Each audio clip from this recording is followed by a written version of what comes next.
Picture yourself standing at the edge of a cliff, staring into an abyss so vast it seems to swallow light itself.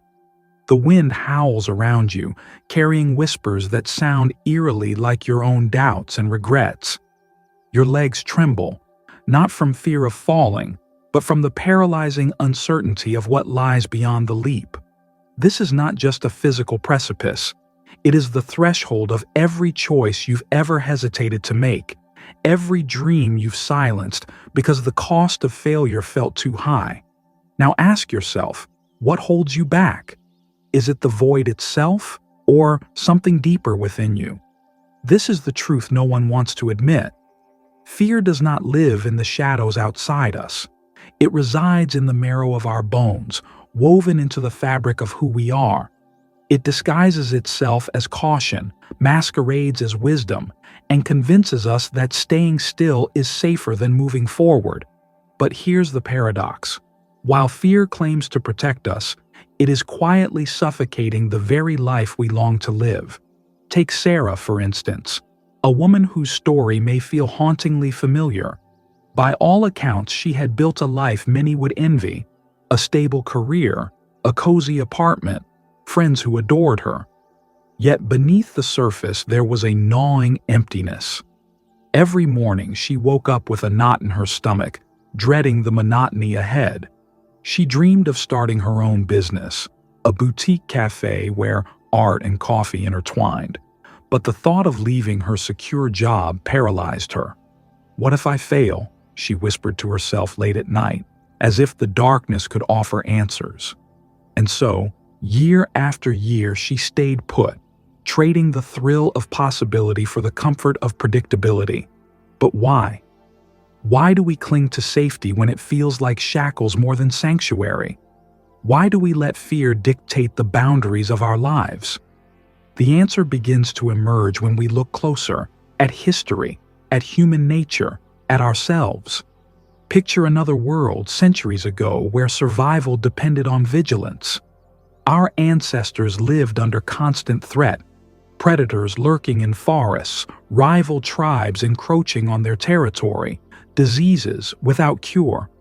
Fear was their ally then, a primal alarm system designed to keep them alive.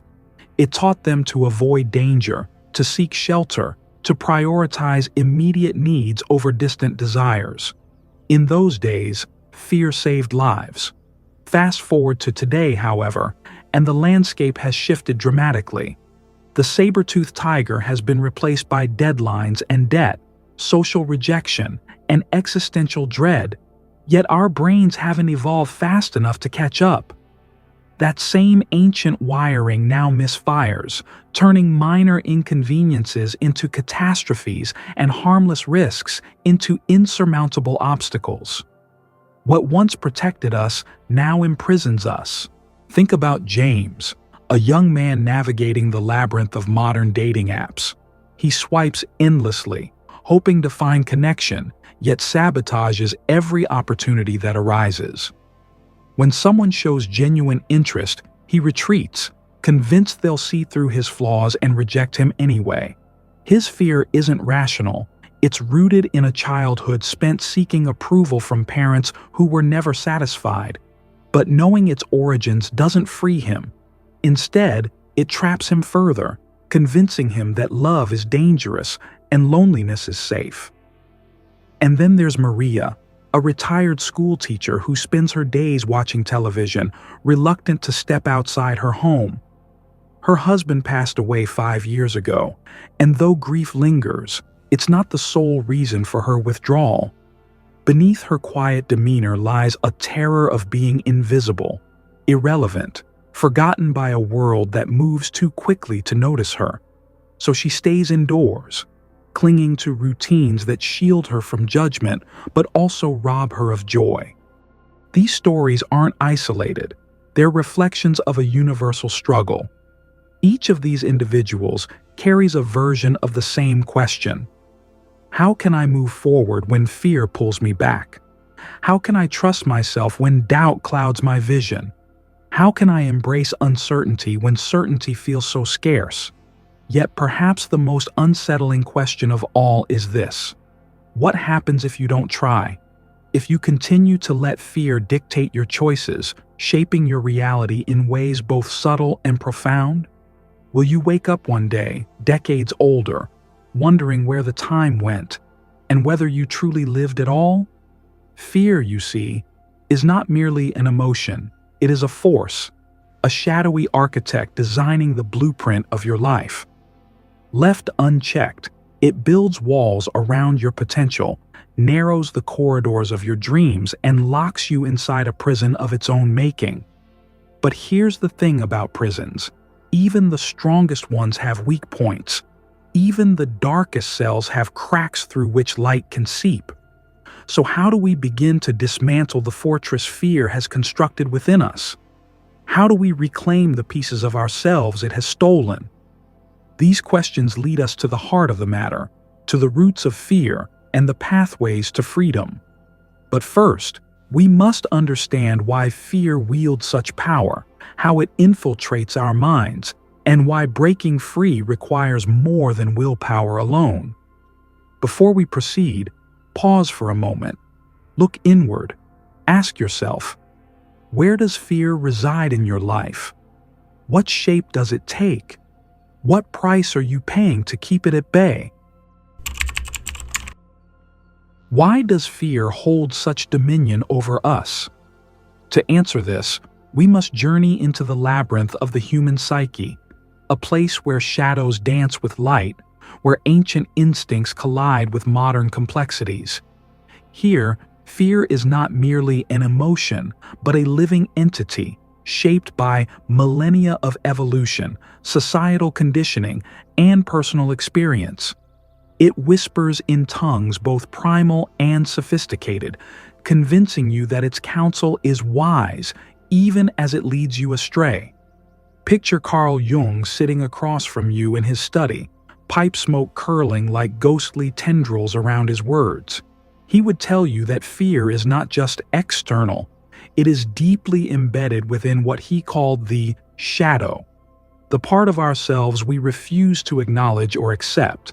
The shadow houses our repressed desires, unresolved traumas, and unspoken insecurities. When left unexamined, it festers, manifesting as fear, an invisible hand steering your choices away from growth and toward stagnation. Jung might ask you, what are you afraid to confront within yourself? What truths have you buried so deep that they now haunt your waking hours? Now imagine Friedrich Nietzsche leaning forward, his piercing gaze locking onto yours. He who fights monsters, he would say, should see to it that he himself does not become a monster. Fear in this sense is the monster lurking at the edges of consciousness. It feeds on your doubts, magnifies your weaknesses, and distorts reality until you mistake caution for wisdom. Nietzsche understood something crucial about fear. It is not the danger itself, but the way we interpret it that enslaves us. By allowing fear to define our limits, we surrender our power to transcend them. But let's step out of abstract philosophy for a moment and ground ourselves in the tangible. Consider Lisa, a talented artist paralyzed by the prospect of sharing her work with the world.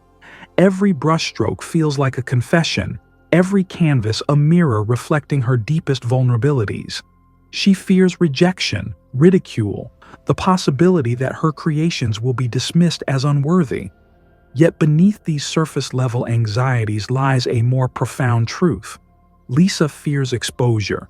She fears being seen, not as she presents herself to the world, but as she truly is, raw and imperfect. This fear has roots that stretch back to her childhood, when her parents praised her only for flawless performances, teaching her that love was conditional upon perfection. Now, decades later, that lesson echoes in her mind, shaping her relationship with creativity and self-worth. Lisa's story is not unique. It reflects a broader pattern.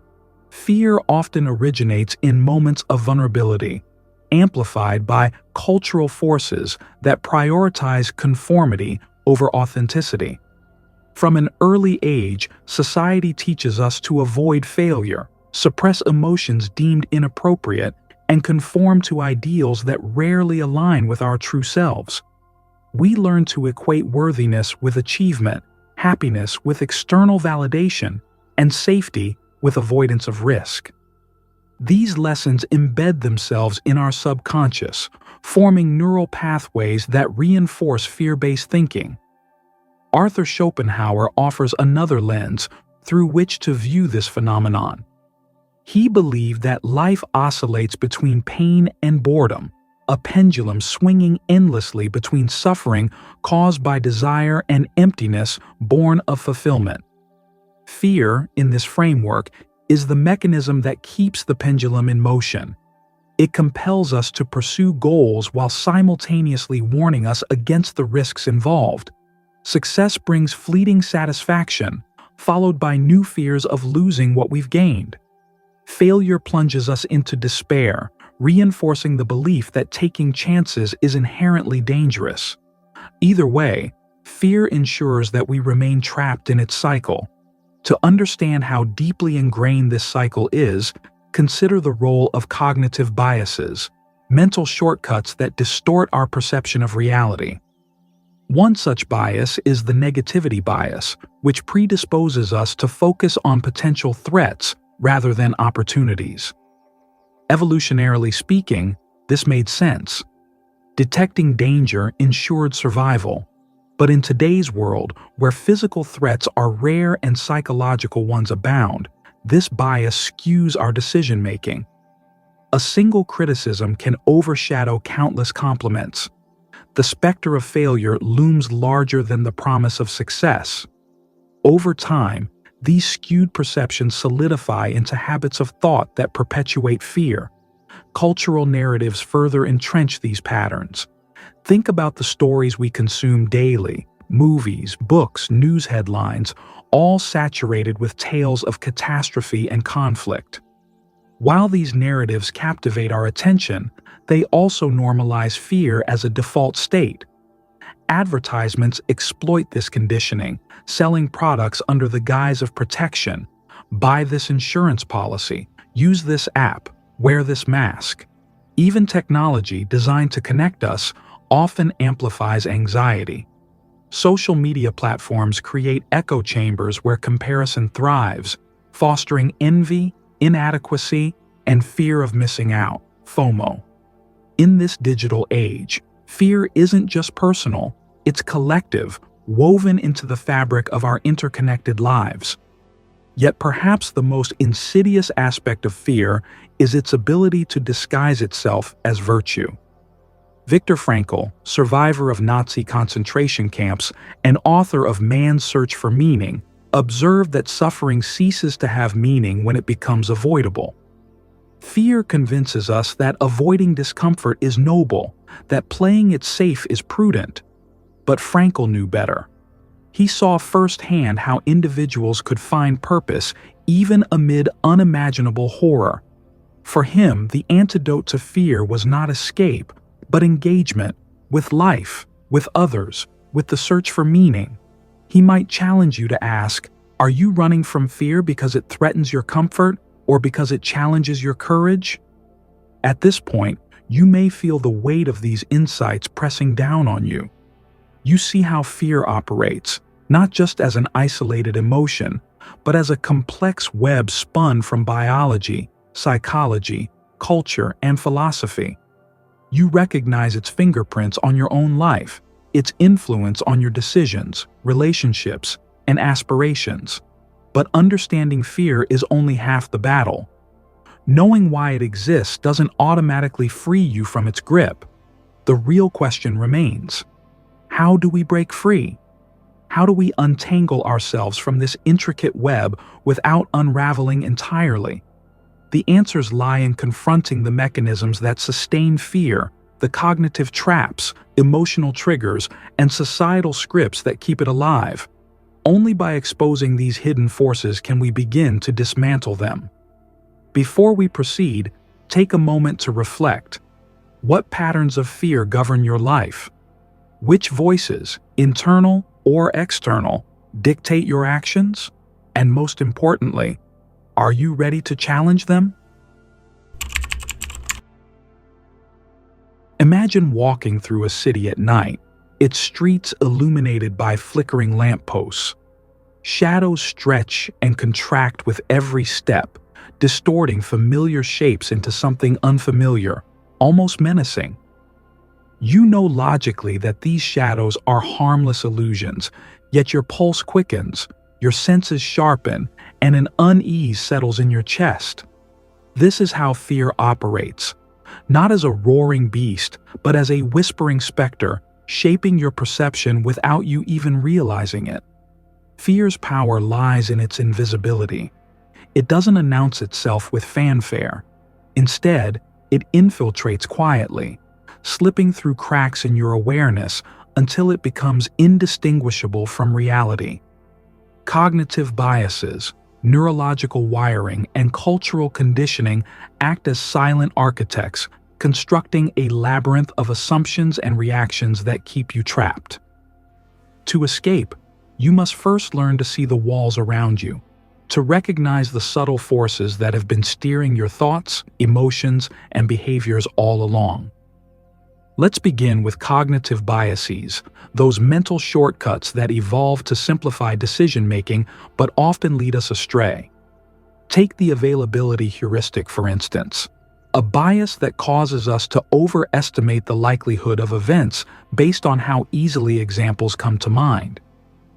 If you've recently heard about someone losing their job due to economic downturns, your brain might inflate the probability of the same happening to you, triggering anxiety and hesitation about pursuing new opportunities. Similarly, the confirmation bias ensures that once fear takes root, you'll unconsciously seek out evidence to support it while ignoring information that contradicts it. Every news headline predicting doom, every friend recounting a cautionary tale, reinforces the narrative that the world is unsafe, that risk is reckless, that staying put is survival. These biases don't operate in isolation. They're amplified by neurochemical processes deep within your brain.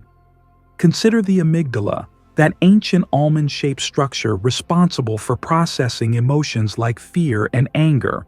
When faced with perceived threats, whether real or imagined, the amygdala hijacks your rational thinking, flooding your system with stress hormones like cortisol and adrenaline.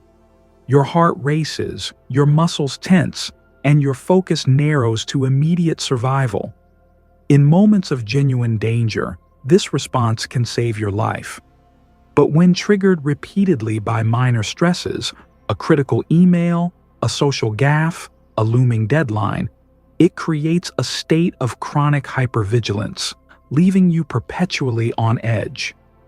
Over time, this not only erodes your mental health, but also rewires your brain to prioritize fear above all else.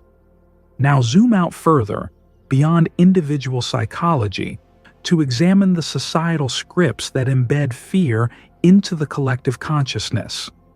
From childhood, we're taught to equate safety with conformity, success with external validation, and happiness with material wealth.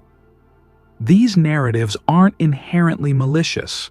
They stem from well-meaning attempts to guide us towards stability and prosperity, but they subtly reinforce fear-based living. Think about the education system, which rewards compliance over creativity, discouraging students from taking intellectual risks lest they fail. Or consider corporate culture, where employees are pressured to meet quotas and climb ladders, sacrificing personal fulfillment for professional advancement. Even religion, at times, has played a role, using the promise of eternal punishment to enforce moral behavior. Each institution contributes to a shared mythology that equates deviation from the norm with peril. To illustrate this, let's revisit James, the young man navigating modern dating apps introduced earlier. His reluctance to pursue relationships stems not just from past rejection, but from a broader cultural script that equates romantic success with self-worth. Movies, songs, and advertisements bombard him with images of idealized love, setting impossibly high standards. Social media exacerbates the issue, showcasing curated highlight reels of other people's seemingly perfect lives. As a result, James internalizes the belief that any misstep, a poorly worded message, an awkward date, will confirm his inadequacy. Fear whispers that he isn't good enough, clever enough, attractive enough, and so he withdraws, protecting himself from pain by preemptively rejecting connection. Maria, the retired school teacher, embodies another facet of this phenomenon. Her fear of irrelevance reflects a societal devaluation of aging, where youth and productivity are glorified while elder wisdom is overlooked. Advertisements peddle anti-aging creams and fitness regimens, reinforcing the idea that growing older is something to resist rather than embrace. Retirement parties celebrate freedom, but rarely address the existential void left behind when structured purpose fades away. For Maria, stepping outside her home feels like entering a world that no longer has space for her. Fear convinces her that visibility equals vulnerability, solitude equals safety. And then there's Sarah, whose dream of opening a cafe remains unfulfilled because of financial insecurity. Here, fear intersects with capitalism's relentless emphasis on accumulation and scarcity. Economic systems condition us to view money not as a tool for exchange, but as a measure of worth. Saving becomes synonymous with security, spending with recklessness. Sarah's fear of failure isn't merely personal, it's tied to a larger narrative that equates financial instability with shame.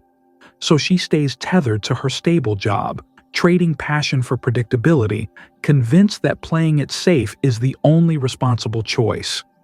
But here's the paradox. While these forces shape our realities, they also obscure the truth about fear, that it thrives on stagnation. Fear gains strength when we avoid action, when we allow it to dictate our boundaries.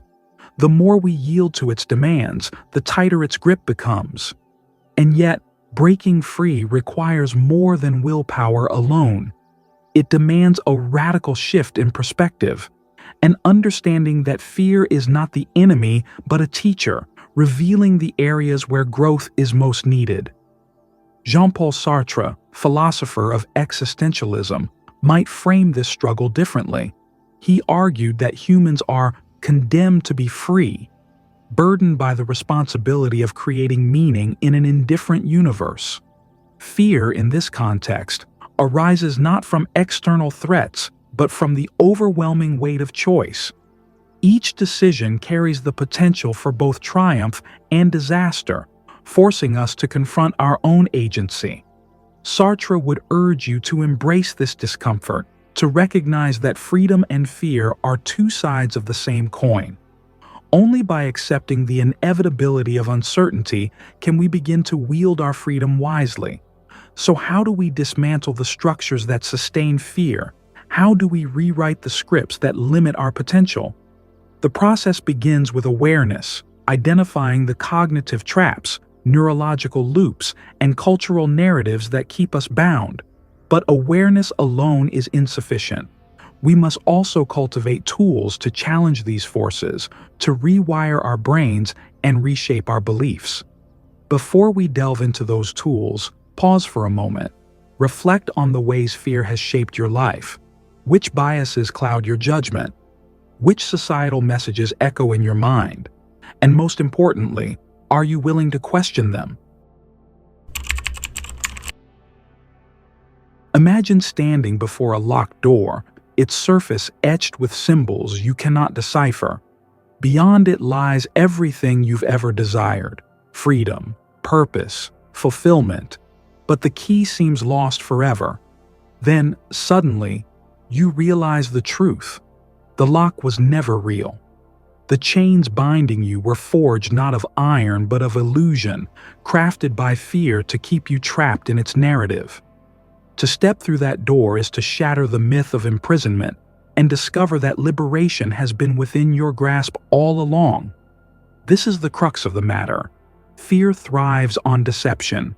It convinces you that the barriers before you are insurmountable, that the risks outweigh the rewards, that staying safe is synonymous with living well. But what if the opposite were true? What if the very act of confronting fear, not avoiding it, held the key to transformation?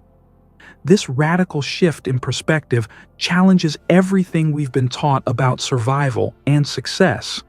It demands that we stop running from discomfort and start embracing it as the gateway to growth. To begin this journey, let's turn to Nietzsche once more, who famously declared, "That which does not kill us makes us stronger." While often misinterpreted as a callous dismissal of suffering, his words carry profound wisdom when applied to fear. Fear, after all, is not an enemy to be vanquished, but a teacher to be understood. Each time you face it head-on, you weaken its hold over you. You prove to yourself that the worst-case scenario, the one your mind conjures so vividly, is rarely as catastrophic as imagined. With each confrontation, fear loses its power, until eventually it becomes nothing more than a whisper in the wind. But how do we confront fear without succumbing to its paralyzing grip? The answer lies in adopting counterintuitive strategies that defy conventional logic. One such strategy is voluntary discomfort, the deliberate practice of stepping outside your comfort zone to build resilience. Think of it as exposure therapy for the soul. Whether it's speaking up in a meeting despite your anxiety, taking a solo trip to an unfamiliar place, or simply saying no to something that drains your energy, these small acts of courage accumulate over time, rewiring your brain to associate risk with possibility rather than peril. Consider Viktor Frankl's concept of tragic optimism, which teaches us to find meaning even in the face of suffering. Frankl believed that while we cannot always control our circumstances, we can choose our response to them. When fear arises, instead of resisting it or allowing it to dictate your actions, lean into it. Ask yourself, what is this fear trying to tell me? What unmet need or unresolved wound might it be highlighting? By reframing fear as a messenger rather than a menace, you transform it from a barrier into a bridge, a pathway to deeper self-awareness and growth. History offers countless examples of individuals who harnessed fear in precisely this way. Take Helen Keller, born blind and deaf, yet determined to transcend her limitations.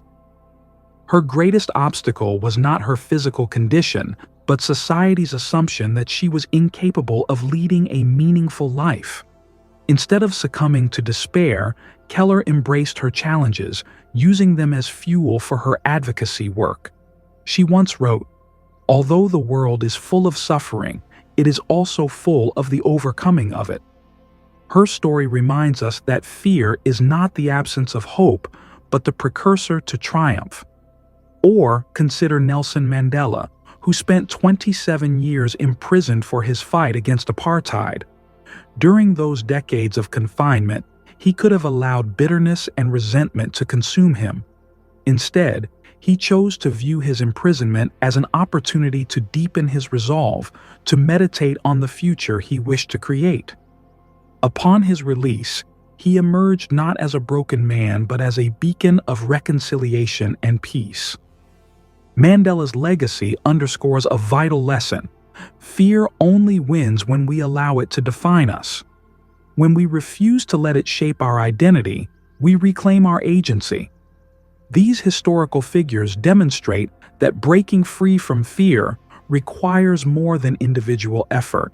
It demands a fundamental reorientation of mindset. One powerful tool for achieving this is reframing failure. Society conditions us to see failure as a verdict on our worth, a sign that we are inadequate or unworthy. Yet failure is merely feedback, a necessary detour on the road to mastery. Thomas Edison famously quipped, "I have not failed." I've just found 10,000 ways that won't work. By adopting this perspective, you liberate yourself from the tyranny of perfectionism and open the door to experimentation, innovation, and eventual success. Another transformative mindset shift involves cultivating radical acceptance. Borrowed from Buddhist philosophy and modern psychotherapy, this practice invites you to acknowledge reality exactly as it is, not as you wish it to be. When fear arises, instead of fighting it or fleeing from it, sit with it. Breathe into it. Allow yourself to feel its weight without judgment. Paradoxically, this act of surrender diminishes fear's intensity, rendering it less overwhelming. As Aldous Huxley observed, the secret of life is to learn how to use pain as a catalyst for growth. Let's return briefly to Lisa, the artist paralyzed by the fear of rejection. Rather than continuing to hide her work, she begins sharing it incrementally, with close friends, then online communities, and finally in public exhibitions. At first, the process feels excruciating. Every critique stings, every indifferent glance cuts deep.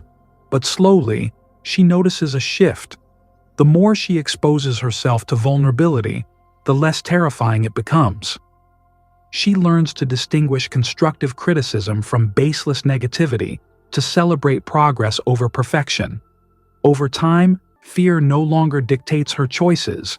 It informs them, guiding her toward authenticity rather than avoidance. Similarly, James, the hesitant dater, decides to approach relationships differently. He starts small, initiating conversations with strangers at coffee shops or attending social events alone. Each interaction stretches his comfort zone, teaching him that rejection is survivable, and sometimes even enlightening. He begins to see patterns in his behavior, recognizing how past wounds influence present decisions. Armed with this insight, he takes bolder steps, trusting that connection is worth the risk. Though setbacks occur, they no longer derail him. Instead, they refine his understanding of what he truly seeks. Maria, too, finds her footing by challenging the societal script that equates aging with irrelevance. She joins a local book club, volunteers at a community center, and starts painting, a hobby she abandoned years ago. Through these activities, she reconnects with parts of herself long neglected, rediscovering joy and purpose. Fear still visits occasionally, whispering doubts about her abilities or worth, but she greets it with compassion rather than resistance. In doing so, she transforms fear from an adversary into an ally, using it to guide her toward meaningful engagement with the world. These stories illustrate a crucial point. Freedom from fear is not the absence of fear, but the ability to move forward despite it. It is the courage to embrace uncertainty, to trust in your capacity to adapt and evolve. And it is the willingness to redefine success, not as the elimination of risk, but as the cultivation of resilience. As we prepare to unveil the final revelation, a paradigm shift so profound it will alter how you perceive reality, take a moment to reflect. Which fears have you begun to challenge? What tools will you carry forward on your journey? And most importantly, are you ready to step fully into the unknown? Imagine standing on the shore of an endless ocean, waves crashing against the sand in rhythmic whispers. The horizon stretches infinitely before you, a vast expanse of possibility unmarred by boundaries or barriers. For years, perhaps decades, you've gazed at this view from behind a glass wall, close enough to see its beauty but unable to feel its spray, taste its salt, or hear its roar. That glass wall was fear, transparent yet impenetrable, separating you from the life you were meant to live. But now, as the sun rises and bathes the world in golden light, you realize something extraordinary. The wall never truly existed. It was an illusion all along. This is the final revelation, the truth that redefines everything. Fear is not real, not in the way we think it is. Yes, it exists physiologically. Your amygdala fires, your heart races, your palms sweat. But these are mere sensations, fleeting chemical reactions sparked by perception. What makes fear real is the meaning we assign to it, the stories we tell ourselves about danger, inadequacy, failure, loss. Strip away those narratives, and what remains is simply energy, a surge of vitality coursing through your veins, urging you to move forward rather than retreat. To understand this fully, let's return to Jean-Paul Sartre, who argued that existence precedes essence. In other words, you are not born with a predetermined purpose. You create it through your choices and actions. Fear arises when we cling to the illusion of control, attempting to predict outcomes and avoid uncertainty. Yet life itself is inherently uncertain, fluid, unpredictable. To deny this fundamental truth is to resist the very nature of being alive. When you embrace uncertainty instead of fearing it, you align yourself with the flow of existence, allowing life to unfold organically rather than forcing it into rigid molds. Consider the Japanese art of kintsugi, where broken pottery is repaired with gold lacquer, transforming cracks into radiant seams of beauty. This practice embodies a profound philosophy. Imperfection is not something to hide, but to celebrate. Every scar, every flaw tells a story of resilience, of survival, of growth. Applied to life, this perspective reframes fear as a teacher, guiding you toward wholeness rather than fragmentation. Each moment of vulnerability becomes an opportunity to mend, to shine, to become more authentically yourself. Now, picture Arthur Schopenhauer's pendulum swinging between pain and boredom. One moment pulling you toward desire, the next leaving you adrift in emptiness. For much of your life, you may have believed this oscillation was inevitable, that suffering and dissatisfaction were unavoidable facets of the human condition. But here's the deeper insight. The pendulum only moves because you keep pushing it. Desire stems from attachment to outcomes, identities, expectations. Let go of attachment, and the pendulum slows, eventually coming to rest in a state of equanimity. Fear loses its grip because there is nothing left to protect, nothing left to lose. What remains is pure presence, the ability to inhabit each moment fully without clinging to the past or grasping for the future. This realization echoes the teachings of Eckhart Tolle, who reminds us that most of our suffering occurs in the mind, not in reality. We ruminate over events that haven't happened, replay scenarios that no longer exist, and project anxieties onto futures that may never arrive. Fear thrives in this mental time travel, feeding off our resistance to the present. When you anchor yourself firmly in the now, fear dissolves like mist under sunlight. You realize that the only thing you ever truly have is this moment, and within it lies infinite potential. Let's revisit Sarah, the woman torn between her stable job and her dream of opening a cafe. After months of grappling with fear, she finally takes the leap, not recklessly, but with careful preparation and unwavering resolve. She liquidates savings, enrolls in business courses, and drafts a detailed plan. Along the way, challenges arise, permits delayed, equipment malfunctioning, customers slow to come.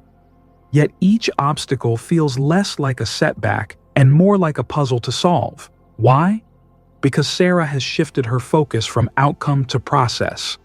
Success is no longer defined by profit margins or accolades, but by the joy of creating something meaningful, one step at a time. Even if the cafe fails, she knows she will emerge stronger, wiser, richer in experience. Fear has transformed from a barrier into fuel, propelling her toward her vision. James undergoes a similar metamorphosis. No longer paralyzed by the specter of rejection, he begins approaching relationships with curiosity rather than desperation. He learns to listen deeply, to express himself honestly, to cherish connection without clinging to it. Heartbreak still stings, loneliness still lingers, but they no longer define him.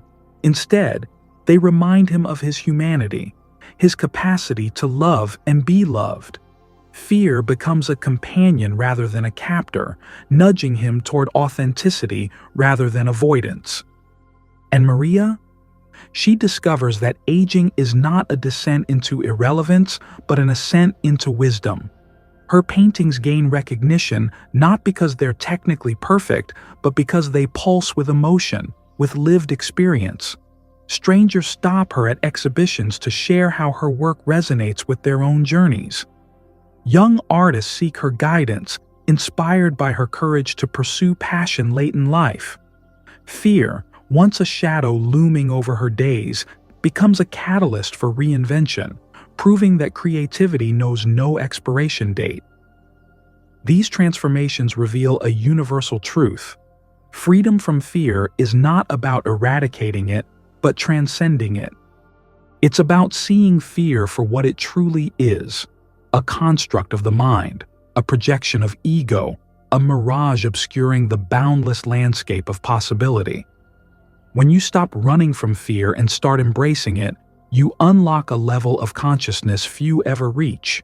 You begin to live not as a passive observer of life, but as an active participant, shaping your reality with intention and grace. As Nietzsche might say, "He who has a why to live can bear almost any how." Your why is the key to breaking free, not just from fear, but from the limitations it imposes on your dreams, your relationships, your sense of self. Whether rooted in love, purpose, service, or curiosity, your why provides a compass, steering you toward fulfillment even in the face of adversity. With this clarity, fear ceases to dictate your path. It becomes a guidepost, pointing you toward growth. So here we stand, at the culmination of this journey. The tools have been laid bare: voluntary discomfort, tragic optimism, radical acceptance, reframing failure, embracing imperfection, anchoring in the present. Together, they form a map. A blueprint for dismantling the prison fear is built around you. But remember, maps are useless unless acted upon. The ultimate act of liberation is yours to claim. As the final chapter closes, I leave you with this cinematic image. You are standing once again at the edge of that cliff, staring into the abyss. But this time, the wind carries no whispers of doubt, only the promise of flight. Your legs no longer tremble, they ache to leap. And as you take that first step into the unknown, you realize that the void was never empty. It was filled with the infinite possibilities of who you could become. Go now. Leap. Live. Thank you for watching this video. I hope it was insightful and educative. If you like this video, do well to click like, share, and subscribe for more insightful videos like this. See you later. Bye.